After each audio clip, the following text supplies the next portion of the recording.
News review time. Do stay tuned to Press TV. A Tehran court has named some 100 fugitive members of the anti-Iran Mujahideen Khal terrorist organization as defendants in a case to stand trial. In a public announcement, the criminal court also called on the defendants to introduce defense attorneys to represent them during the trial. An indictment has already been issued against the defendants, to include Masoud Rajavi and Mariam Rajavi, two senior members of the terrorist group. The MKO has conducted numerous acts of terror against both Iran officials and ordinary people, killing large numbers of them. The terrorist group was also a key ally of former Iraqi dictator Saddam Hussein's regime.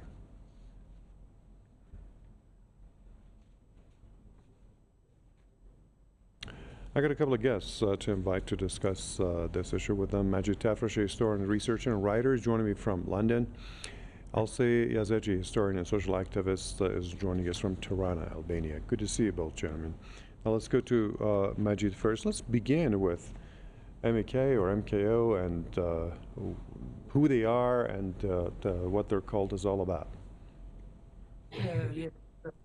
The MKO group established about 23 years, 13 years before revolution, and it was a guerrilla movement. The leftist Muslim then turned to Marxism in after 10 years. That they claimed they are the biggest group in the road to revolution. After revolution, after 3 years, they began to combat the Islamic government with their militia and their terrorist activities, and they moved to France and then to Iraq.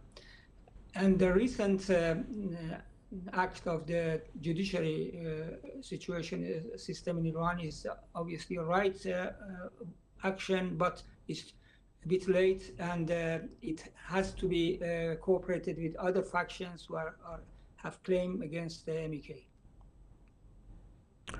Okay, I'll say, as Majid rightly said, they first went to France and then to Camp Ashraf in Iraq, and then they were kicked out of that camp. Then they went to Albania, and you are based in Tirana. So, and just recently we had this police operation, going through and combing through what the MKO members had there. And it looks like that they are not wanted anywhere on planet Earth. Yes, they are not wanted anywhere. And can you hear me? Yes, go ahead. Yeah, and actually the latest action by Iranian judiciary, I think, is something that had to come. Like you mentioned, they are not wanted anywhere. But a problem that many European governments had with MAC was that this organization has historically been protected by certain governments who work against the government of Iran.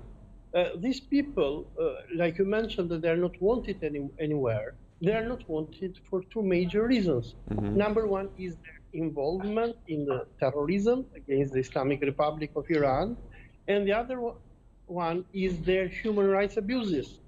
So the complaints against MAC come from two major parties. One are governments. We have, let us say, the government of Iran, the government of Iraq, and then we have families, we have humans, we have individuals who have been abused by this organization. Right. Since their relocation to Albania, these people, they have committed many crimes. Their crimes have been committed against the law of Albania, but some of their crimes have been committed against Iranian individuals. There are many Iranians who, since the Iran-Iraq war, they have been taken hostage by this organization. Some of these of their hostages are even Canadian residents. We have the example of Someh Mohammedi, right, who was abducted from Mecca and is being held in their camp.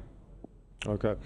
Majid, like Alsey mentioned, the MKO terrorist group, despite the fact that they have been committing acts of terrorism and also violation of human rights of all sorts, but they still got the support of Western countries, especially the U.S. And France Yeah, also yeah. hosted them. And if you remember, former U.S. National Security Advisor Mr. Bolton was wishing in his address that next year they would be celebrating the victory of the MEK in Iran and conquer Tehran and all that jazz, and that was a pipe dream. So tell us about this Western support for a group that's proved to be a terrorist, and they just delisted from the terrorist group. Yes, in my recent documentary, I mentioned about that in details. I should say most of the support by Western governments is it's sort of tier 2 war against Iran, and most of the supporters and the lobbyists of the MEK are former politicians.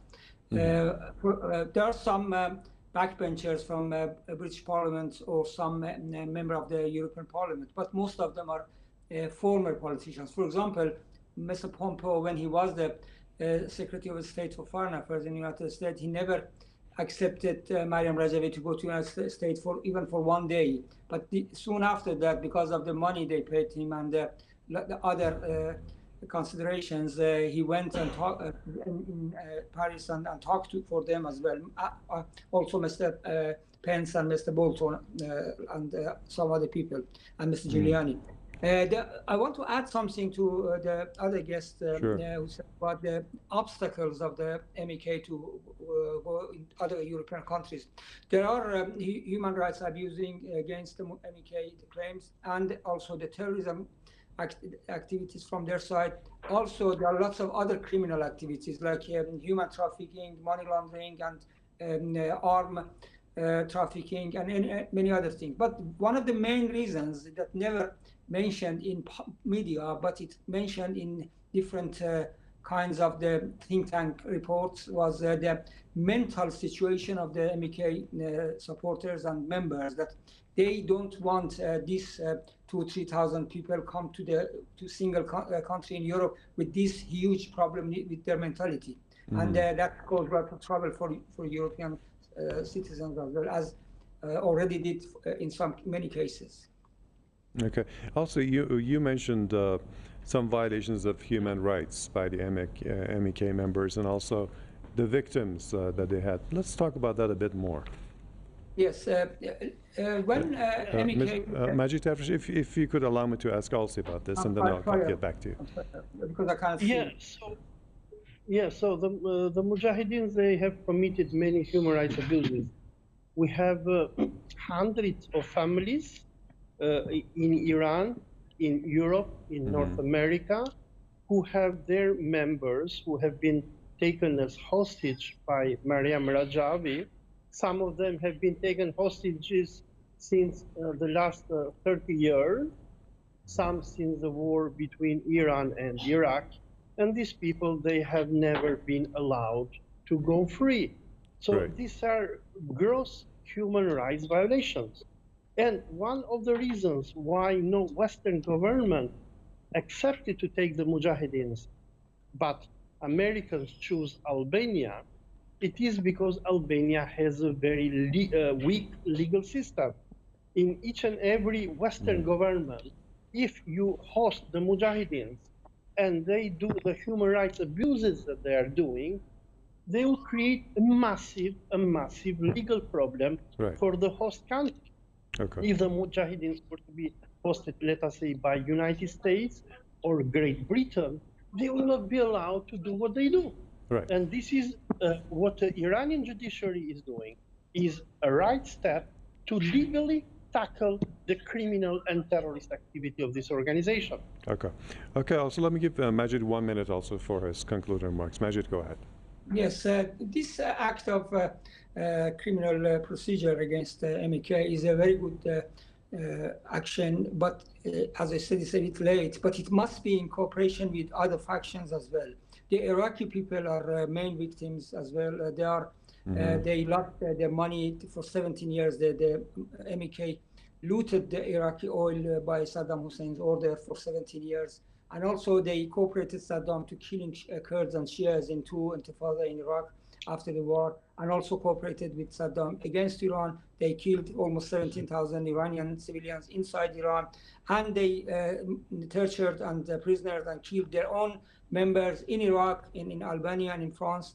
because of their disobedience. And these people, and also the European and Western civilians that they were victims of MK activities, they should cooperate this court, because only Iranian government cannot do anything because of the political nature of the international community against Iran.